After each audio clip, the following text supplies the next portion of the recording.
respiration. Okay, and this is the second topic of the chapter 1 biology life process, and this is also the second life process activity. The first life process activity is nutrition and the second life process activity is respiration. This is called as the श्वसन in Hindi. In digestion यानी nutrition जो हम लोग पढ़े थे, तो उस nutrition में हम लोग क्या पढ़े थे कि digested food is assimilated into our body. क्या पढ़े थे? डाइजेस्टेड फूड यानी nutrition is completed into 5 phases, है ना. Ingestion, digestion, absorption, assimilation and ingestion 5 step में पढ़े थे. तो उस 5 स्टेप में जो चौथा स्टेप है एसिमिलेशन, उसका काम क्या है कि जो फूड डाइजेस्ट हुआ है उस डाइजेस्टेड फूड का एसिमिलेशन होता है inside our body and that food is utilised. वो एसिमिलेटेड फूड से क्या होगा? एनर्जी प्रोड्यूस होगा. जब फूड जब डाइजेस्ट हुआ तो तीसरा प्रोसेस एब्जॉर्प्शन हुआ. एब्जॉर्प्शन के बाद क्या होगा? एसिमिलेशन. एसिमिलेशन मतलब क्या होता है? Use of that digested food, है ना. तो यहाँ पे जो हम लोग देखेंगे कि एसिमिलेटेड फूड का 2 पर्पस के लिए हम लोग यूज करते हैं. Assimilated food is use for 2 purposes. The first purpose of assimilated food is to get energy of digested food. यानी जो फूड डाइजेस्ट हुआ है उससे क्या करते हैं? सबसे पहला तो हम लोग को एनर्जी प्रोवाइड होता है, एनर्जी मिलता है. उस एनर्जी का हम लोग यूटिलाइज अपने वेरियस लाइफ प्रोसेस एक्टिविटी को परफॉर्म करने में करते हैं. पहला ये है. दूसरा जो है कि एसिमिलेटेड फूड का यूज हमारे बॉडी में क्या होता है? For the bearing, for the repairing, growth and repairing of our body and body cells, है ना. जैसे हमारे बॉडी में कोई सेल डेड कर गया, कहीं पे इंजरी हो गया, कोई सेल किसी इंजरी के कारण डैमेज हो रहा है, तो उस इंजरी के कारण जो डैमेज हो रहा है, वो इंजरी के कारण जो डैमेज हो वो कैसे रिप्लेस होगा, कैसे उसका रिपेयरिंग होगा? तो जो फूड हम लोग लेते हैं, जो फूड हम लोग के बॉडी में डाइजेस्ट होता है, वही डाइजेस्टेड फूड से जो एनर्जी निकलता है, वही उसी एनर्जी से जो बियरिंग टीयरिंग हुआ है हमारे बॉडी में उसका रिपेयरिंग होने का काम होता है. यानी मेन 2 चीज देखिए यहाँ पे. पहला की एनर्जी हम लोग को मिलता है एसिमिलेटेड फूड से, और दूसरा क्या है कि हमारे बॉडी में जो ग्रोथ एंड रिपेयरिंग का वर्क होता है वो इस एसिमिलेटेड फूड से होता है. अब जैसे देखोगे हम लोग जो फूड लेते हैं तो फूड में क्या है? प्रोटीन, विटामिन, कार्बोहाइड्रेट, फैट, है ना, मिनरल्स, स्टार्च, ये सब हमारे बॉडी में जाता है फूड न्यूट्रिएंट्स के तौर पे.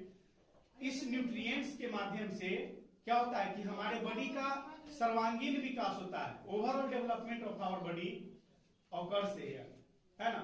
जैसे हमारा हाइट बढ़ता है, हमारे बॉडी में एनर्जी चाहिए, हमारा सेल्स में डेवलपमेंट होगा, हमारा सेल में इनलार्जमेंट होगा. ये सब किससे होता है? तो जो फूड हम लोग लेते हैं उसी फूड के माध्यम से होता है. जैसे आप देखोगे कि जो बहुत ज्यादा वर्क परफॉर्म करता है, वर्क एक्टिविटी को परफॉर्म करता है, तो उसमें देखोगे क्या वो कार्बोहाइड्रेट लेता है. कोई बॉडी बनाने का काम करता है, मसल्स वगैरह डेवलप करने का काम करता है, तो वो प्रोटीनस फूड को कंज्यूम करता है ना.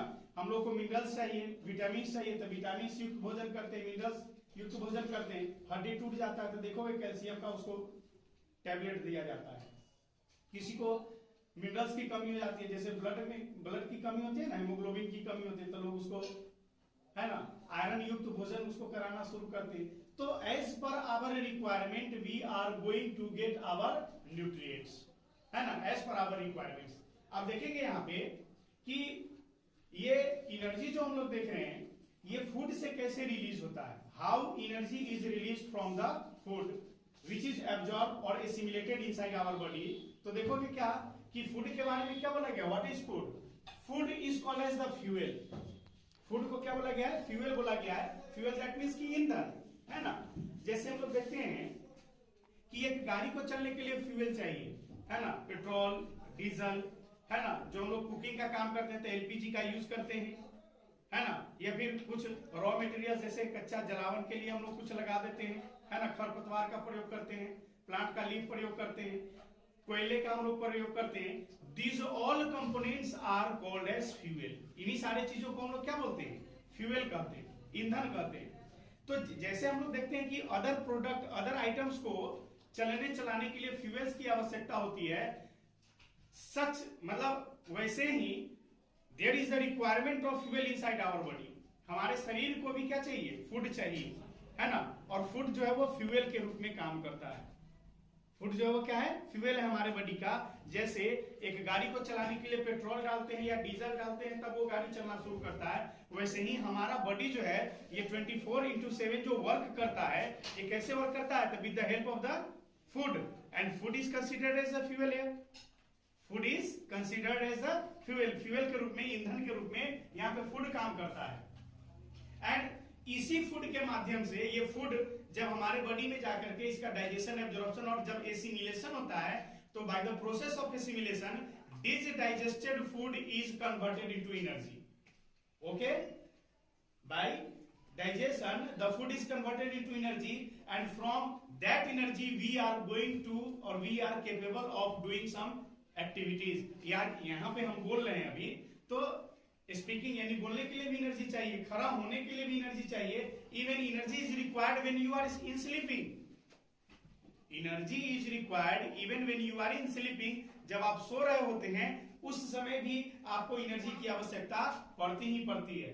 भूखे पेट कोई सो सकता है? Never, it can't be possible. अगर पेट में भोजन नहीं है तो कोई सो नहीं सकता है। दैट मींस क्या कि एनर्जी इज नेसेसरी और required even when you are in sleeping mode. Clear? तो देखेंगे यहाँ पे कि फ्यूल के रूप में यहाँ फूड जो है वो क्या है, फ्यूल के रूप में हमारे बॉडी में काम करता है।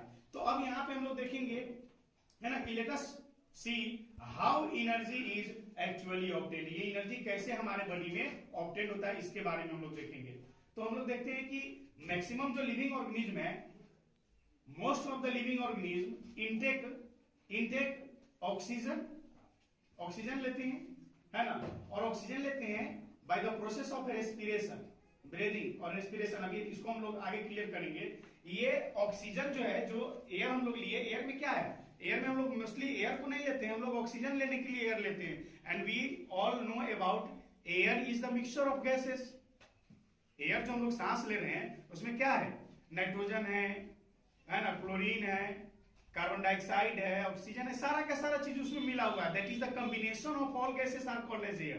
तो we inhale air, air is the mixture of gases, है ना। एयर लेते हैं, उस एयर में क्या है, ऑक्सीजन है, तो हम लोग ऑक्सीजन रिच एयर इनहेल करते हैं, इनहेलेशन करते हैं। और ये ऑक्सीजन जो है वो हमारे फूड मॉलिक्यूल्स के साथ जाकर के कंबाइन करता है। These oxygen combined with our food molecules, and due to the combination the food molecules is going to break down with the help of oxygen, है ना। फूड मॉलिक्यूल्स जो हमारे सेल में जो पहुंच गया है, एब्जॉर्ब होकर के ईच एंड एवरी सेल में जो पहुंचा है, वहां पे क्या होता है, ये ऑक्सीजन के साथ वो फूड आइटम्स रिएक्शन करता है, रिएक्ट करता है, और due to that reactions food is break down, है ना। फूड इज ब्रेक डाउन, वहां पे रिएक्शन होता है और उस ब्रेक डाउन से एनर्जी हमारे बॉडी में रिलीज होता है। बात समझ में आया कि नहीं? अब देखेंगे यहाँ पे कि एनर्जी तो निकल गया, this energy is stored in ATP, in the form of ATP. ये एनर्जी जो है वो हमारे बॉडी में एटीपी के फॉर्म में हमारे सेल में जाकर के स्टोर हो जाते हैं, है ना। एंड जब कभी हम लोग को जरूरत पड़ती है उस ऊर्जा का, जैसे अभी हम बोल रहे हैं यहाँ पे ऊर्जा की आवश्यकता है ना, है ना, ये ऊर्जा कहां से मिल रहा है, तो जो एनर्जी एटीपी के फॉर्म में हमारे सेल में एब्जॉर्ब हुआ है, वहां से एनर्जी हम लोग रिट्राइव कर रहे हैं और उसका यूटिलाइज करते हैं for performing various life process activity. Is it clear? Is it clear? अब आगे हम लोग देखेंगे कि होता क्या है यहाँ पे, रेस्पिरेशन, यहाँ पे, है ना। तो रेस्पिरेशन क्या है, respiration the process of, respiration क्या बोलेंगे, respiration the process of releasing energy from the digested food, the process of releasing energy from the digested food is called respiration। यहाँ पे कॉमनली हम लोग डेफिनेशन लिख सकते हैं कि respiration is the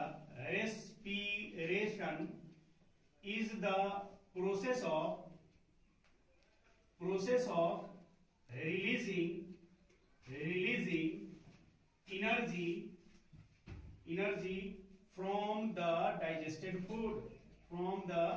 digested food, है ना। जो हम लोग फूड लिए हैं, फूड डाइजेस्ट हुआ और उस डाइजेस्टेड फूड से जो एनर्जी निकल रहा है, इसी प्रोसेस को हम लोग क्या बोलते हैं, रेस्पिरेशन, है ना।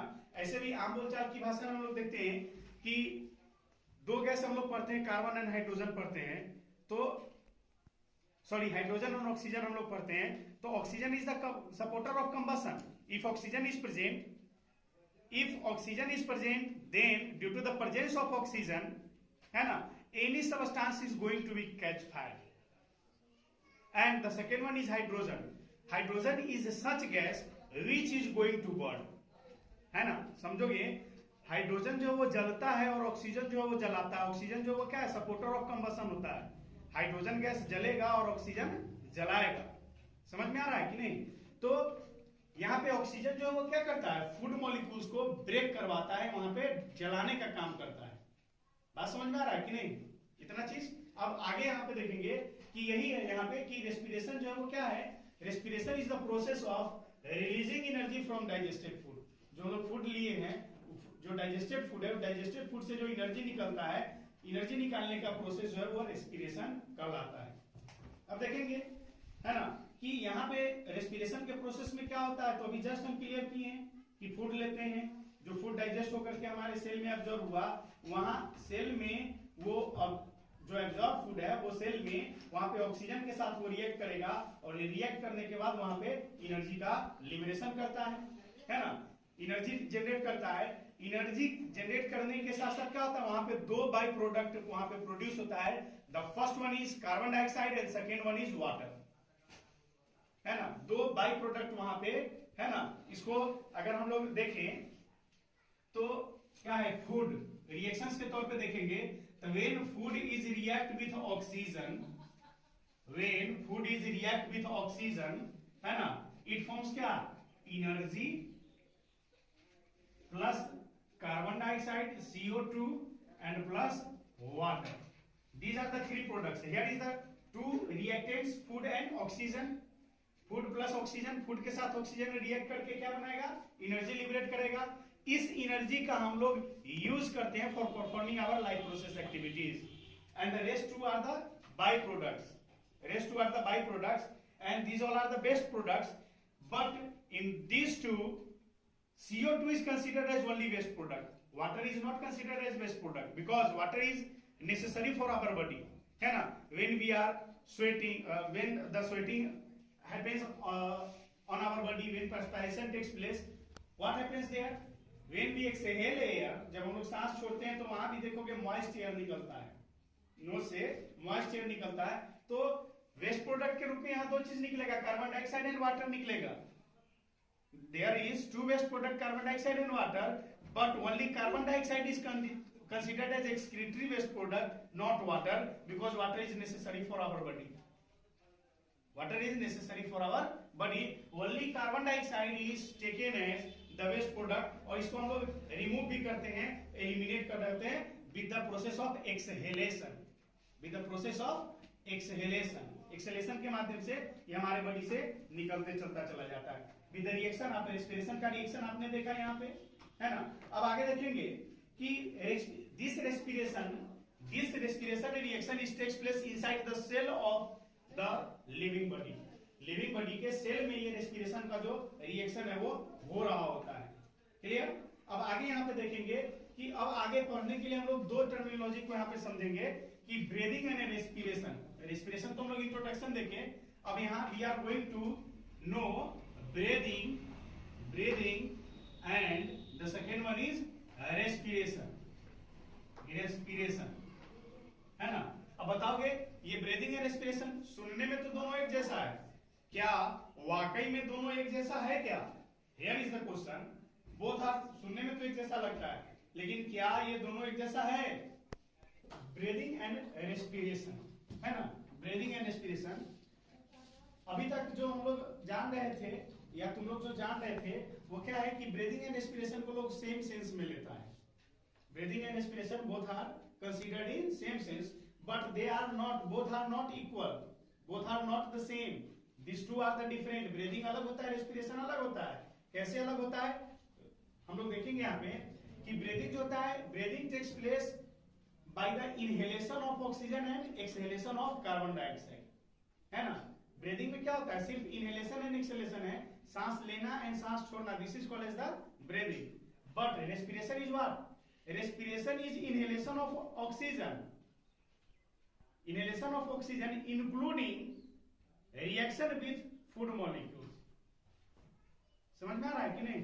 यहाँ पे इनहेलेशन एक्सहेलेशन बोले तो ब्रीदिंग हो गया, और रेस्पिरेशन में क्या है कि इनहेलेशन एक्सहेलेशन तो होगा के साथ साथ वो इनहेल्ड एयर जो है यानी ऑक्सीजन जो है वो फूड के साथ रिएक्ट करके एनर्जी लिबरेट करने का काम करता है, एनर्जी जनरेट करने का काम करता है ना। This is called as the respiration. एक डिफरेंस, दूसरा डिफरेंस कि breathing is the physical process, breathing is the physical process यानी फिजिकली सांस ले लिए सांस छोड़ दिए, this physical process is called breathing, and respiration is the biochemical process. ये रेस्पिरेशन जो होता है ना वो this reaction takes place inside the cell, ये सेल के बाहर होता है। Breathing takes place outside the cell while respiration takes place inside the cell, है ना। इसीलिए इसको फिजिकल प्रोसेस बोलते हैं ब्रीदिंग को, और रेस्पिरेशन को क्या बोलते हैं? Biochemical process. क्या बोलते हैं? Biochemical process. यहां तक में कोई दिक्कत? कोई दिक्कत? अब रेस्पिरेशन के माध्यम से क्या होता है कि रेस्पिरेशन जो है इंस्पायर्ड गैसेस है, जो ऑक्सीजन गैसेस है वो सेल में जाकर के, और सेल में जाकर के जो कॉम्प्लेक्स फूड मॉलिक्यूल्स है उसको सिंपलर फूड मॉलिक्यूल्स में ब्रेक करता है ना। Complex food molecules that means कि हम लोग रोटी दाल चावल जो खाते हैं वो कार्बोहाइड्रेट्स वगैरह में टूट जाता है डाइजेशन के माध्यम से, कार्बोहाइड्रेट्स फैट्स प्रोटीन विटामिन में टूटता है, और वहां से रेस्पिरेशन जो है उसको एनर्जी के फॉर्म में तोड़ता है, और यहाँ पे एनर्जी जो है वो जूल और किलो जूल के फॉर्म में हमारे बॉडी में रिलीज होता है, जिसका हम लोग यूटिलाइज करते हैं अपने लाइफ प्रोसेस एक्टिविटी को परफॉर्म करने में, है ना। और दूसरा चीज यहाँ पे बताएंगे कि ब्रीदिंग इज या respiration is opposite of photosynthesis, opposite of photosynthesis, है ना। फोटोसिंथेसिस में क्या था? What is in photosynthesis? Photosynthesis में क्या था कि हम लोग CO2 प्लस H2O लेकर के, है ना, क्या बनाते थे? एनर्जी बनाते थे। फोटोसिंथेसिस में यही ना था, प्लस ऑक्सीजन यहाँ पे रिलीज होता था फोटोसिंथेसिस में, है ना। रेस्पिरेशन में क्या है? रेस्पिरेशन में क्या है कि यहाँ पे फूड मॉलिक्यूल्स है, फूड मॉलिक्यूल्स, है ना, ये ऑक्सीजन के साथ रिएक्ट करके क्या बनाएगा? एनर्जी बनाएगा। फूड मॉलिक्यूल्स ये एनर्जी बनाएगा, आप प्लस क्या देख रहे हैं यहाँ पे CO2 रिलीज हो रहा है और H2O रिलीज हो रहा है। तो देखो कि यहाँ पे अपोजिट ऑफ फोटोसिंथेसिस क्यों बोलते हैं? क्योंकि यहाँ देखो रिएक्टेंट्स में CO2 एंड H2O है, but here is the product, here is in product, this CO2 and H2O is in the product, है ना। फोटोसिंथेसिस में CO2 और H2O जो वो रिएक्टेंट्स में है ना, इसके माध्यम से भोजन बनता है ना। फोटोसिंथेसिस में CO2 और H2O के माध्यम से फूड बनता है, और रेस्पिरेशन में क्या होता है कि एनर्जी मिलता है, मतलब फूड से जो ऑक्सीजन रिएक्ट करता है तो एनर्जी मिलता है, और यहाँ पे क्या है? CO2 और H2O हमारे बॉडी से रिलीज हो रहा होता है। इसीलिए बोलते हैं कि respiration is opposite of photosynthesis. क्या बोलते हैं? Respiration is opposite of photosynthesis. Clear? अब नेक्स्ट सेगमेंट जो है कि how energy release during respiration is stored, है ना। रेस्पिरेशन के दौरान जो एनर्जी निकलता है ये एनर्जी हमारे बॉडी में कैसे स्टोर्ड होता है, इसके बारे में हम लोग देखेंगे। तो एनर्जी तो रिलीज हुआ, यहां तक हम लोग जान गए हैं। This energy is stored in the form of ATP and ADP molecules inside our body. ये जो देख रहे हैं ये ATP और ADP के फॉर्म में हमारे बॉडी में, है ना, स्टोर होता है। तो यहाँ पे हम लोग देखेंगे कि ATP एंड ADP क्या होता है। ATP इसको हम लोग बोलते हैं एडिनोसिन, एडिनोसिन ट्राइफॉस्फेट, ट्राइफॉस्फेट, है ना। एंड दूसरा होता है ADP, this ADP is called as adenosine, adenosine diphosphate, diphosphate, है ना। फुल फॉर्म याद रखना है ATP एंड ADP। ATP आप क्लास 9 के सेल में भी पढ़े होंगे, ATP एडिनोसिन ट्राइफॉस्फेट, और second one is ADP adenosine diphosphate हम लोग पढ़े। तो देखेंगे यहाँ पे ट्राइफॉस्फेट मतलब 3 फॉस्फेट मॉलिक्यूल से मिलकर के बना हुआ है, और डाइफॉस्फेट ये 2 फॉस्फेट मॉलिक्यूल से मिलकर के बना हुआ है। अब देखेंगे एनर्जी कंटेंट्स की बात करते हैं तो ATP जो है वो क्या है? ATP high energy concentration molecules होता है, इसमें बहुत ज्यादा एनर्जी होता है, और ADP में क्या होता है? लो एनर्जी कंटेंट मॉलिक्यूल है ये। क्या है, ATP low energy content molecule है and ATP is high energy content molecules. That means कि एटीपी में हाई एनर्जी होता है एंड एडीपी में क्या होता है, लो एनर्जी कंटेंट होता है। इतना चीज समझ में आया। अब इसके बाद जो हम लोग देखेंगे यहाँ पे कि energy produce during respiration is stored in the form of ATP, है ना। रेस्पिरेशन के माध्यम से जो एनर्जी हमारे बॉडी में बनता है और स्टोर होता है वो किस फॉर्म में होता है, एटीपी के फॉर्म में स्टोर होता है ना, स्टोर होगा एटीपी के फॉर्म में। और जब हम लोग यूज करते हैं उसको तो क्या होता है, ये एटीपी के फॉर्म में हम लोग उसको यूज करते हैं, स्टोर होगा एटीपी के फॉर्म में। लेकिन जब हम लोग यूज करने के लिए चलते हैं तो ये एडीपी के फॉर्म में हमारे बॉडी में, हमारा बॉडी इसको यूज करता है। एटीपी के फॉर्म में हमारा बॉडी यूज नहीं करता है। एटीपी जो है वो टूटेगा एडीपी में, एडीपी को यूज कर लिया, जब एक्सेस हो जाएगा तो फिर वो जाकर के एटीपी के फॉर्म में जाकर के, बताए थे ना डाइजेशन में भी बताए थे कि जो एक्स्ट्रा एनर्जी जो हमारी बॉडी में है, that extra energy is stored in liver, liver में जाकर के स्टोर होता है ना एटीपी के फॉर्म में। तो वही इसी फॉर्म में एनर्जी जो हमारे बॉडी में जाकर के स्टोर होता है। यहां तक में कोई दिक्कत। अब आगे जो हम लोग देखेंगे कि एटीपी एडीपी दोनों चीज समझ में आ गया। रिएक्शंस के तौर पे देखते हैं तो एडीपी प्लस बीआई मतलब फॉस्फेट, ये फॉस्फोरस मॉलिक्यूल्स को मिलाते हैं, प्लस एनर्जी करते हैं तो एटीपी बना देता है। एटीपी प्लस एटीपी जब हम लोग उसको तोड़ते हैं तो क्या, फिर वो एडीपी रिएक्शन लिख देते हैं।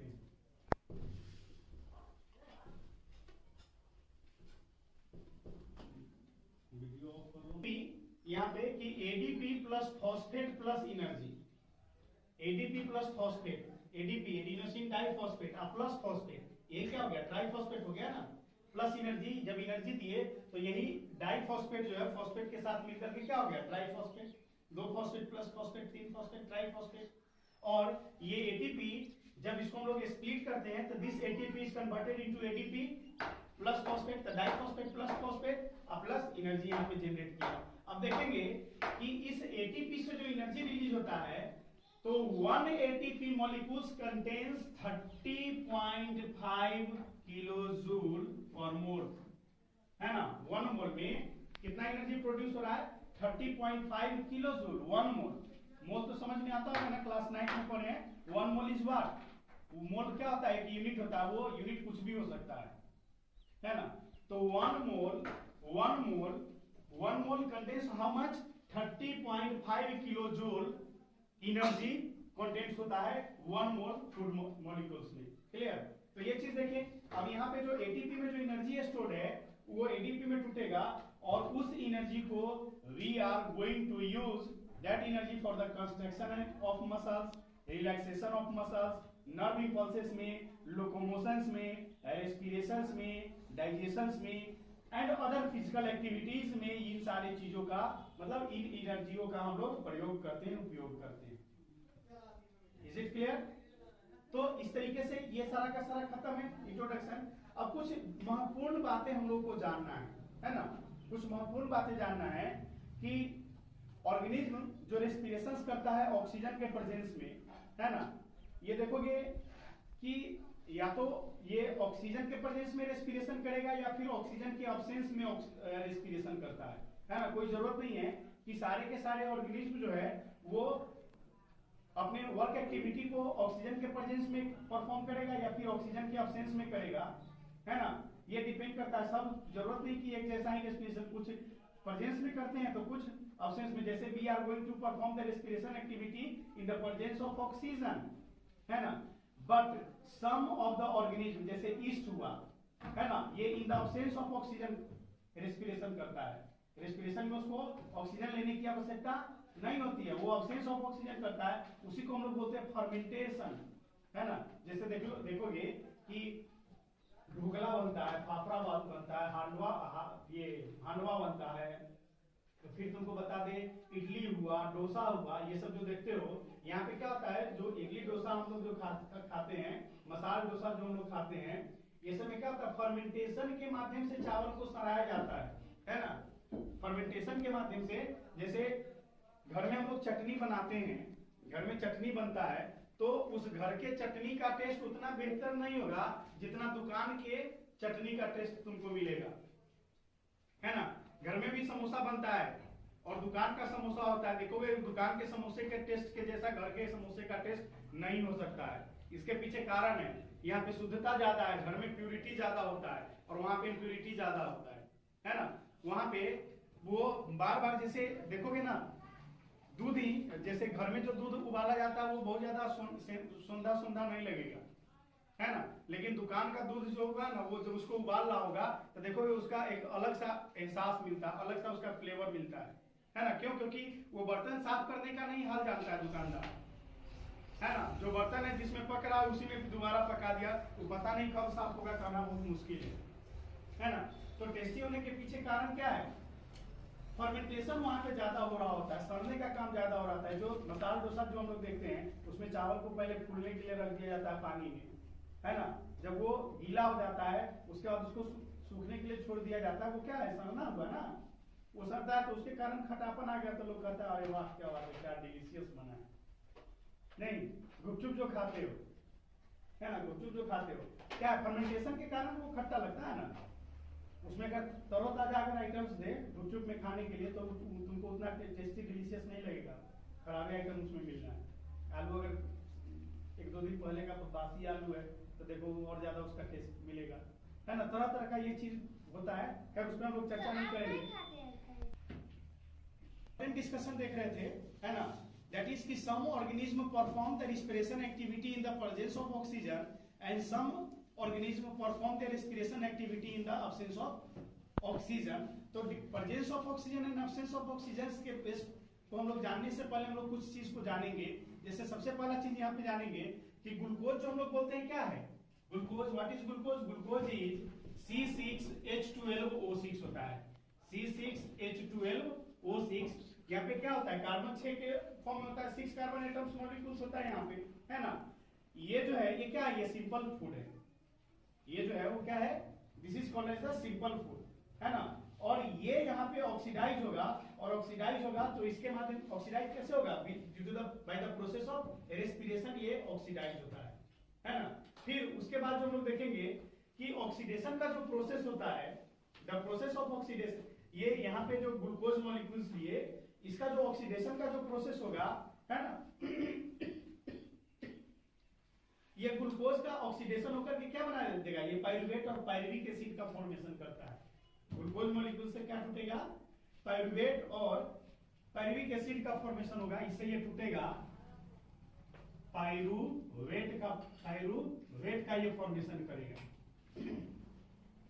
है ना, पाइरुवेट का फॉर्मेशन करता है। अब देखोगे ये जो ग्लूकोज से जो पाइरुवेट बन रहा है, ये ग्लूकोज से पाइरुवेट जो बन रहा है, इसी प्रोसेस को हम लोग क्या बोलते हैं, ग्लाइकोलाइसिस बोलते हैं। क्या बोलते हैं, ग्लाइकोलाइसिस। समझोगे यहाँ पे, याद रखोगे कि ग्लूकोज टूटेगा रेस्पिरेशन में, ग्लूकोज तो टूटता है किसमें, पाइरुवेट में टूटता है, and this glucose is converted into pyruvate bye the process of glycolysis. क्या बोलते हैं इसको, glycolysis. And this occurs in what, in cytoplasm. कहाँ होगा ये, साइटोप्लाज्म में ये होता है। ग्लाइकोलाइसिस जो होता है वो कहाँ होता है, साइटोप्लाज्म में। Cytoplasm, do you know the cytoplasm? Cytoplasm is the inside of the inner part of the cell, है ना। The region between plasma membrane and nuclear membrane, this is called as the cytoplasm. So this reaction takes place in cytoplasm. Clear? तो यहाँ पे हम लोग देखेंगे, अब देखेंगे कि ये साइटोप्लाज्म में होता है रिएक्शन, ये माइटोकॉन्ड्रिया में ये रिएक्शन नहीं होता है ना। अब देखोगे कि ऑक्सीडेशन जो ग्लूकोज का हो रहा है पायरुविक एसिड में, है ना, इसमें किसी भी तरह का ऑक्सीजन का रिक्वायरमेंट नहीं है। ये जो ग्लाइकोलाइसिस हो रहा है ना, यहाँ पे किसी भी प्रकार के कोई ऑक्सीजन का रिक्वायरमेंट नहीं है। और वन मॉलिक्यूल जो ग्लूकोज का जो ग्लाइकोलाइसिस होगा, ये 2 मॉलिक्यूल्स पायरुविक एसिड का फॉर्मेशन करेगा। एक मॉलिक्यूल ग्लूकोज का ग्लाइकोलाइसिस करते हैं तो 2 मॉलिक्यूल्स पायरुवेट का फॉर्मेशन होता है। ये कुछ इंपॉर्टेंट चीज बता रहे हैं, इसके आगे जाकर के एरोबिक और एनारोबिक रेस्पिरेशन समझ में आएगा, है ना। उसके बाद जो हम लोग देखते हैं, समझोगे यहाँ पे कि pyruvate form, the fate of pyruvate, है ना, formed during respiration depends on whether oxygen is present in the cell और not present in the cell. If oxygen is present in the cell, pyruvate जो वो completely oxidise होगा। अगर oxygen के presence